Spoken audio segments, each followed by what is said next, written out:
De nos jours, il y a un grand nombre d'études qui sont effectuées afin de vérifier quel est l'impact de la conscience sur la nature de la réalité et sur notre propre corps. Et ces études démontrent clairement que nous possédons tous la faculté de modifier le monde matériel.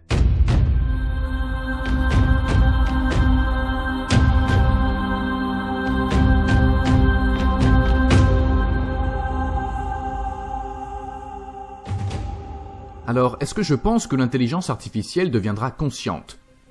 Ce qui voudrait dire qu'on pourrait rendre un appareil externe conscient. Oui, je pense que nous y arriverons. Mais comment y arriverons-nous?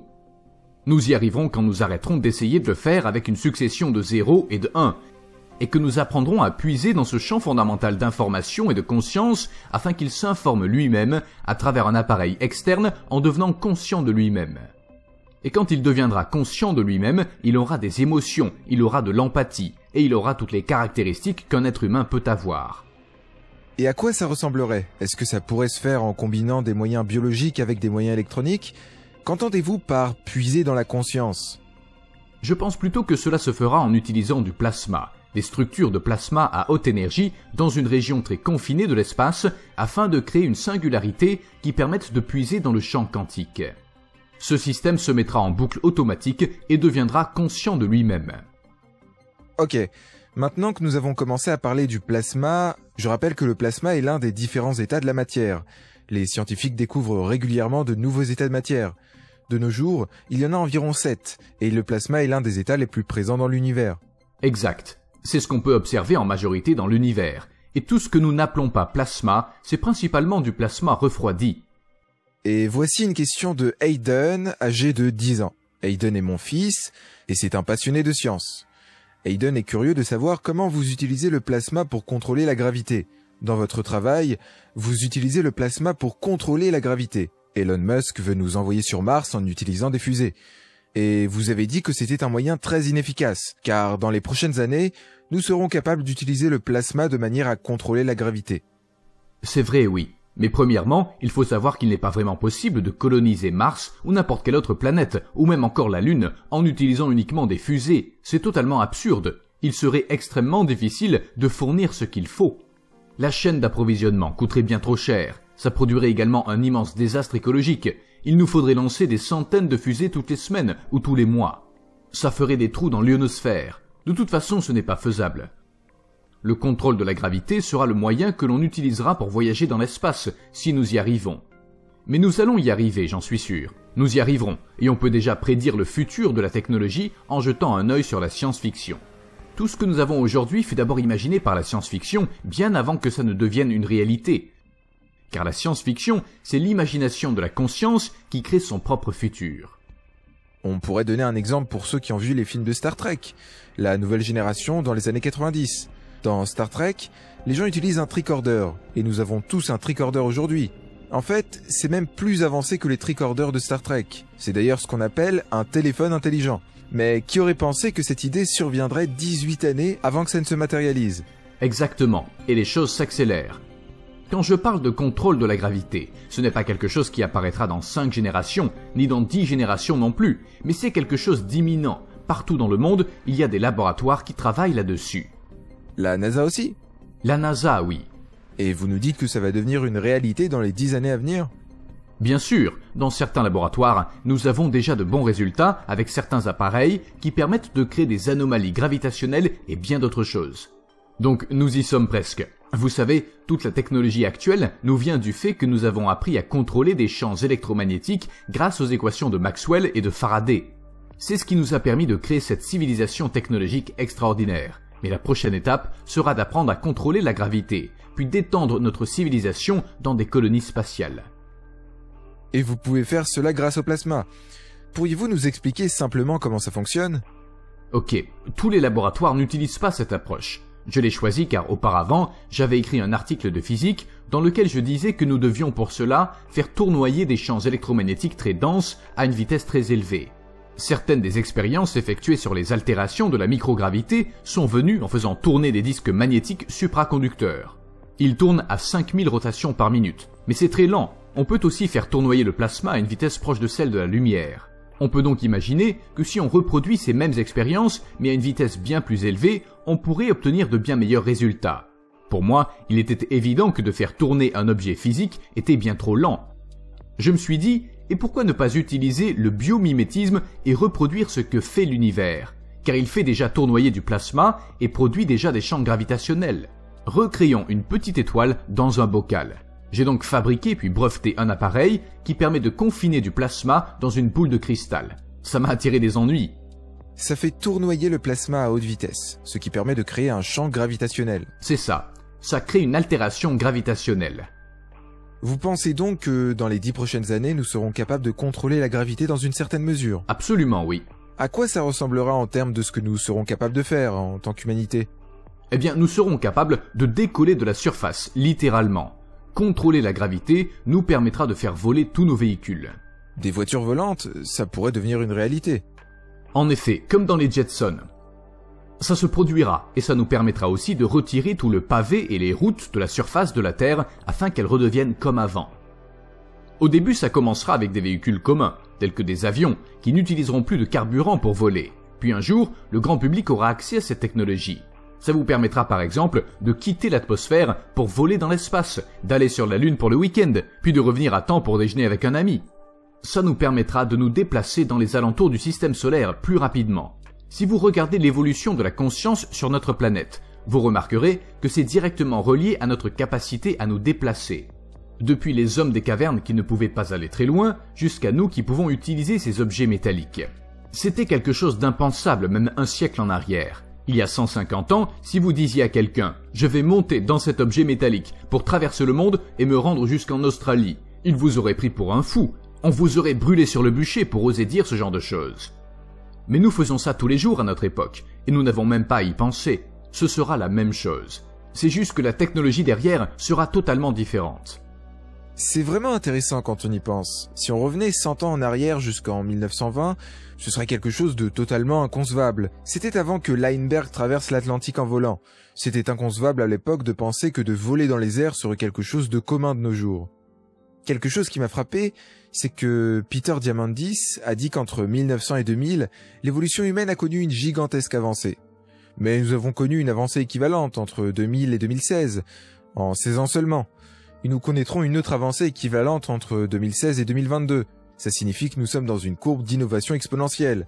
Entre 2016 et 2022, nous verrons autant d'innovations dans le monde que tout ce qu'on a connu entre 1900 et 2000. L'époque de l'invention de l'avion, du transistor et tout le reste, c'est incroyable quand on y pense. Donc, quand Nassim dit que ça va arriver dans les 10 prochaines années, c'est très possible que ça se produise. Absolument. Il y a déjà beaucoup de monde qui travaille dessus, et ce sont des gens très intelligents. Mais le plus important, c'est que la compréhension de la théorie et de la physique derrière cela est déjà présente. Ça veut dire qu'on commence à réaliser que les particules ne sont pas juste situées dans une sorte d'espace vide, mais qu'elles sont en réalité dans un champ avec lequel elles interagissent. C'est une découverte fondamentale qui rendra toutes ces choses possibles. C'est aujourd'hui une réalité et c'est de plus en plus accepté par la communauté standard de la physique. Et elle est composée de tellement de gens intelligents. C'est pour bientôt, nous sommes sur le point d'y arriver. L'extraction de l'énergie depuis l'espace, c'est déjà fait. Et le public y aura bientôt accès. Le contrôle gravitationnel est pour bientôt aussi. Quand pensez-vous que l'humanité sera en mesure de coloniser un autre système solaire? Car aller sur la Lune est une chose, mais aller plus loin, c'est autre chose. J'aimerais juste dire une chose à tous ceux qui aiment me contredire, pour tous les physiciens qui me balancent des tomates à la figure. Dans le fond, ça ne me dérange pas, car je suis italien et je peux faire de bonnes sauces avec les tomates. Mais vous savez, même quand les frères Wright ont réussi à faire voler un avion, et je ne parle pas du premier avion car il y avait d'autres personnes en Europe qui travaillaient sur des projets similaires. Mais pendant près de 10 ans, il y a eu un tas d'articles en physique qui furent publiés et qui prouvaient que sans l'ombre d'un doute qu'une telle chose était soi-disant impossible. Ils disaient que c'était un canular. Donc ça peut prendre un certain temps avant que certaines personnes finissent par comprendre ce qui est réellement possible. Alors, combien de temps cela prendra-t-il avant que l'on puisse envoyer des êtres humains jusqu'au système de l'Alpha du Centaure? Jusqu'à l'Alpha du Centaure, je pense que ça risque de prendre un peu plus de temps, car nous devrons d'abord apprendre à ouvrir des trous de verre. Ça semble être un sacré problème à résoudre. Oui, mais la physique existe déjà pour ça. J'aimerais juste préciser que quand je parle de trous de verre, c'est quelque chose qui fait déjà partie des prédictions des équations de champ d'Einstein. C'est aussi largement confirmé par l'observation de ces phénomènes, ce qui signifie que les équations de champ d'Einstein ont pu largement être observées dans leur forme classique. Mais jusqu'à récemment, il nous était enseigné qu'il était impossible d'ouvrir des trous de verre et de voyager en les traversant, car l'énergie requise pour le faire nous était inaccessible. Mais maintenant que nous avons découvert qu'il existe ce champ d'information, qui est aussi un champ d'énergie, l'énergie du point zéro, il y a toute cette énergie, et la densité de ce champ est tellement élevée. De nos jours, la physique confirme que nous pouvons ouvrir des trous de verre si nous pouvons puiser dans ce champ d'énergie. C'est pourquoi des personnes telles que Sonny White de la NASA et bien d'autres travaillent littéralement sur les moteurs à distorsion en ce moment même. C'est incroyable quand on y pense. Cela est rendu possible car ils peuvent voir à travers la physique et les mathématiques que la possibilité existe. La NASA travaille donc sur des moteurs à distorsion ? Un moteur à distorsion permettrait d'ouvrir un trou de verre, puis de l'envoyer à travers l'espace sans être limité par la vitesse de la lumière. Absolument. Et cela en utilisant l'antigravité. Oui, en utilisant le contrôle de la gravité. Mais cela prendra probablement un certain temps avant que nous n'atteignions le niveau d'expertise requis afin d'être en mesure de vous rematérialiser correctement une fois que vous aurez atteint l'autre côté du trou de verre. Il faut déjà faire en sorte que toutes vos molécules arrivent au bon endroit au bon moment. C'est donc comme de la téléportation. C'est ça. Vous nous dites donc que quand nous entrons dans un trou de verre, nous disparaissons totalement ? Eh bien, vous pouvez voir cela comme... En fait, c'est là que la théorie standard ne s'applique plus pour expliquer ce qui se passe dans ce cas.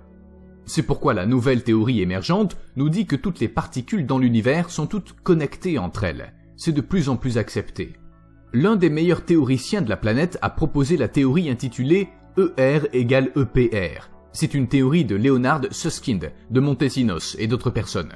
Elle nous montre que vous pouvez écrire la physique d'une façon qui relie les particules intriquées, et cela a été mesuré en laboratoire. Pour ceux qui ne savent pas ce qu'est l'intrication quantique, l'intrication signifie que deux particules peuvent être intriquées ou connectées entre elles d'une façon qui fait que si vous modifiez l'état d'une particule, l'autre change d'état instantanément. Et ce, peu importe la distance qui les sépare dans l'espace.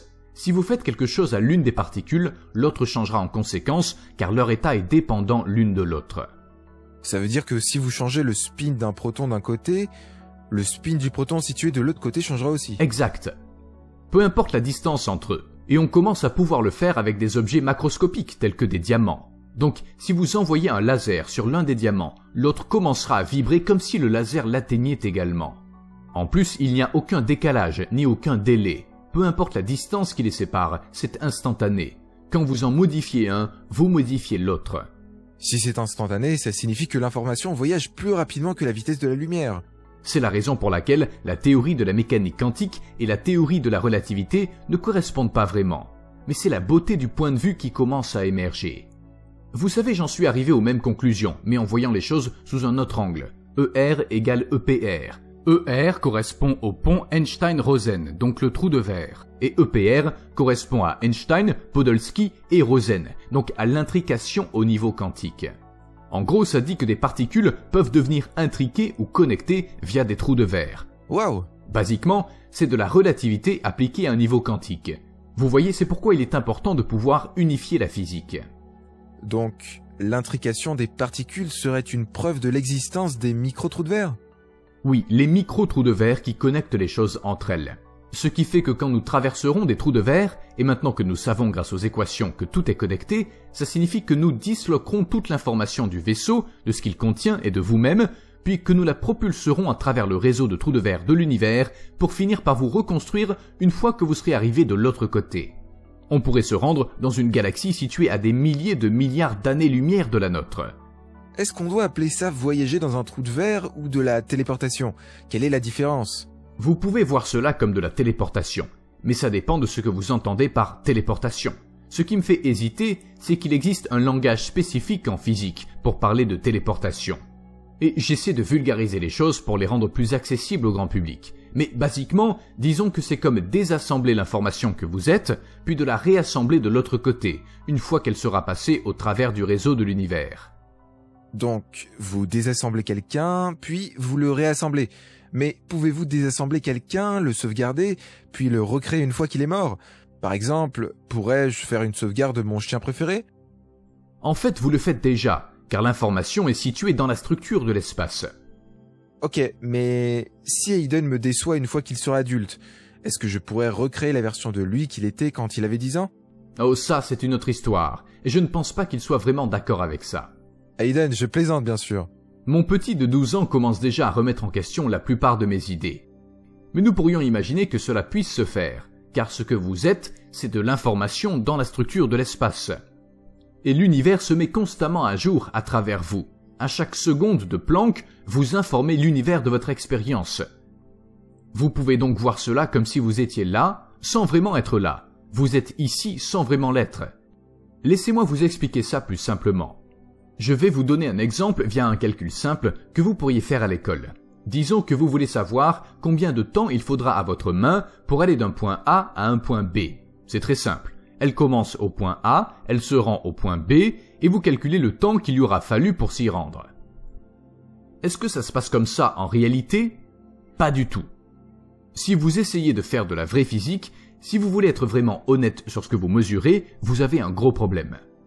Car pendant que votre main se déplaçait du point A jusqu'au point B, la Terre était en train de tourner. Vous devez donc ajouter cette vélocité dans le mouvement de votre main, et ça tourne très vite. Mais la Terre tourne également autour du Soleil, n'est-ce pas? Vous devez donc prendre aussi en compte cette vélocité, car pendant que votre main se déplaçait dans l'espace, elle se déplaçait pendant que la Terre tournait sur elle-même et autour du Soleil. Puis le Soleil se déplace à 300 km par seconde dans la galaxie. Vous devez donc ajouter ça aussi. Mais la galaxie tournoie autour d'un cluster. Soudainement, vous vous rendez compte que votre main se déplace à des millions de kilomètres par seconde. Et à force d'ajouter une vélocité après l'autre, vous finissez par atteindre la vitesse de la lumière. Donc, que se passe-t-il? Mais que fait votre main? De votre point de vue, elle se contente de bouger à la vitesse qu'on vous a enseignée à l'école. Mais du point de vue de l'univers, que fait l'univers quand il bouge? Est-ce que le mouvement existe réellement? Pas vraiment. Donc, la seule conclusion que vous pouvez obtenir, c'est que votre main se désassemble puis qu'elle se réassemble. Elle se défait puis se refait. Il y a votre main, puis un vide, et revoilà votre main, puis c'est le vide, et ainsi de suite. Tout ça se produit comme une suite d'images à l'échelle de Planck. Et ça se produit très très vite. C'est exactement comme un film dont la succession d'images statiques crée l'illusion du mouvement. Mais ce ne sont que des images qui défilent sous la lumière et à une vitesse suffisante afin que vous ne puissiez pas voir la discontinuité. Donc, nos corps disparaissent puis réapparaissent à des intervalles de Planck, et cela sur des millions de kilomètres dans l'univers, c'est bien ça? Exactement. Maintenant reprenons ce concept. Imaginez ce qu'il se passe à l'échelle de Planck. Ça se décompose et se récompose très très rapidement. Mais il se passe exactement la même chose à l'échelle biologique. C'est ce que vous faites en ce moment même. La version de vous d'il y a un mois n'a plus rien à voir avec celle que vous êtes aujourd'hui. Vous avez entièrement refait votre foie, vous avez refait votre sang énormément de fois, vous avez aussi refait votre peau, et en seulement 3 ans, vous aurez refait tout votre corps. Donc vous vous décomposez, puis vous vous réassemblez constamment et ce à chaque seconde.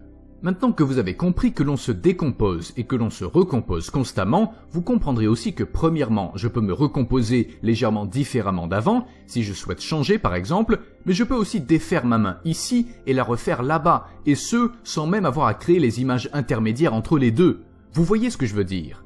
C'est ce qui nous permettra de voyager à travers l'espace entier. C'est stupéfiant. Mais si vous faites ça, n'oubliez pas votre corps avec vous, sinon vous aurez des surprises. Vous venez de dire quelque chose d'intéressant. Vous avez dit que vous pouvez vous recomposer d'une manière différente. Vous pouvez changer votre apparence physique et vous pouvez modifier votre biologie. Voici maintenant une dernière question. Pouvons-nous entraîner notre corps afin qu'il puisse guérir de n'importe quelle maladie et ralentir le vieillissement? Un peu comme Wolverine des X-Men. En fait, je n'y ai jamais vraiment pensé, mais je peux entrevoir comment ça pourrait se faire. Donc oui, je pense que c'est possible. Pourquoi votre corps se recompose-t-il toujours de la même façon? C'est dû au fait qu'il y a de la mémoire stockée dans la structure de l'espace. Maintenant, si votre conscience qui interagit avec l'espace, c'est aussi l'interaction de cette mémoire dans l'espace, ça voudrait dire, en théorie, que vous pourriez avoir le contrôle de l'information qui sera mémorisée. Et si vous changez ce qui sera mémorisé, alors vous devriez avoir une corrélation directe avec ce qu'il se passe quand le corps se recompose. Donc, s'il se recompose sans cesse avec une tumeur au foie par exemple, vous pourriez très bien refaire votre foie sans aucune tumeur. Les gens font ça tout le temps. En réalité, 30% de la population fait ça tous les jours. Ils appellent cela l'effet placebo, ou encore les rémissions ou les guérisons spontanées. De nos jours, il y a un grand nombre d'études qui sont effectuées afin de vérifier quel est l'impact de la conscience sur la nature de la réalité et sur notre propre corps. Et ces études démontrent clairement que nous possédons tous la faculté de modifier le monde matériel. Vous pouvez même influencer des ordinateurs ou des générateurs. Vous asseyez quelqu'un devant un générateur et vous lui demandez de l'influencer. Ça existe. Et je ne parle pas d'un de ces gourous que l'on peut voir en Inde ou de ceux qui auraient des facultés psychiques. Vous parlez des gens ordinaires. Vous pourriez aller cueillir n'importe quelle personne dans la rue, vous la mettez devant un ordinateur et vous lui demandez de l'influencer par l'esprit et elle pourrait le faire.